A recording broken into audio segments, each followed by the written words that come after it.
Okay, here we are wrapping up this pathway. I had to find a random place to pull over. We're on the dock. Don't mind the background.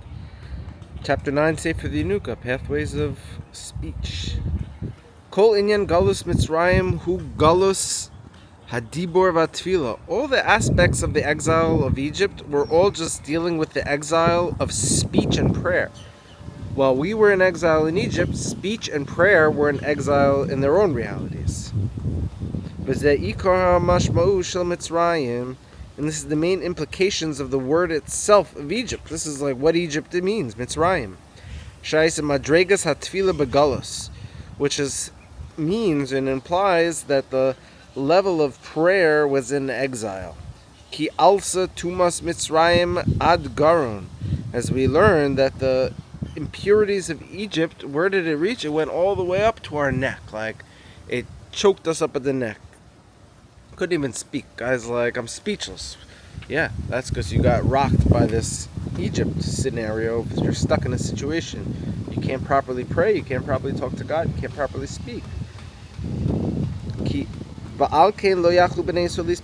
therefore, the children of Israel didn't have access to their prayers. They couldn't pray when they were in Egypt. It was so hard for them. The exile was too tough. It was like they were too deep in. They couldn't even pray. That was the situation. And therefore, the pathway of prayer wasn't revealed to them. They didn't even know about it. They weren't aware that God actually listens to us and He'll change reality based on our prayers, and we could pray things into existence and manifest whatever we want. Like, they didn't even know that. They were like, what they just didn't know. It's crazy. And they didn't know about this prayer. And what is this prayer? This thing? This is the thing that connects us and attaches us to the Creator and the creations. This is what tethers us, the creation and the Creator. Prayer and speech is what keeps us unified and connected to the Creator of the universe.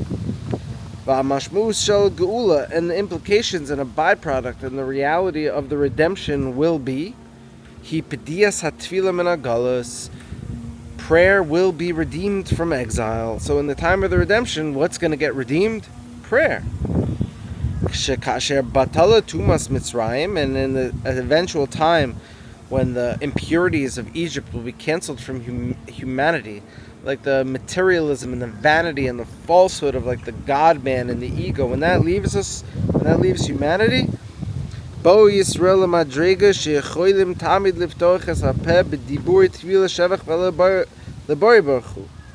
Israel will get to this level where they will always be able to just open up their mouth with words of prayer and praising God, may He be blessed. Like in the time of the redemption, all the Jewish people will be able to be like, thank God, this is awesome, praise God this, praise God that.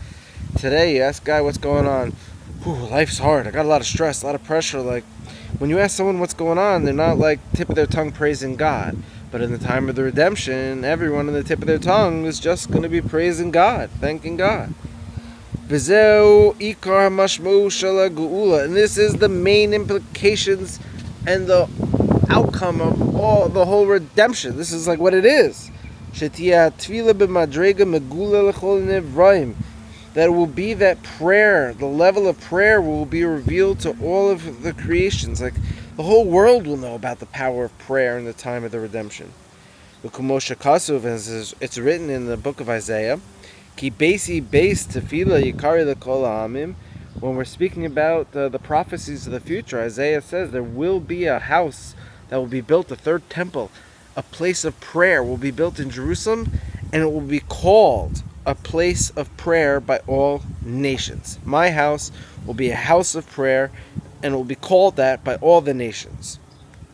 So this is how we know. How does the Yanuka know that the prayer is going to... Yeah, because there's a verse, there's a prophecy, there's a legend. This is serious.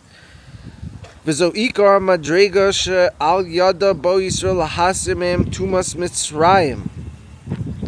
this is the main level. And through this, Israel will get to this place where they will remove from themselves the impurities of ancient Egypt, of this materialism that's still stuck in us.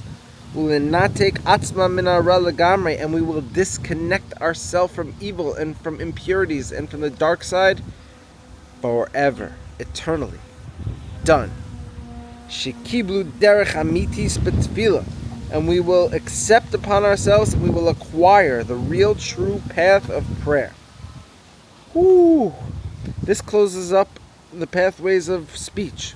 Stay silent, and when you do open your mouth, make sure you're praising God or lifting someone else up. Be very careful, because your bank account is tied to this game. Your life force, your whole mood, your whole situation is tied to how you're using your mouth.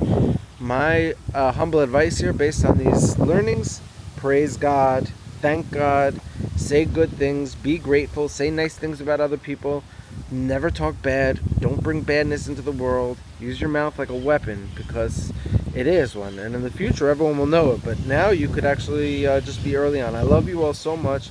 Have a wonderful day. Safe travels. Over and out.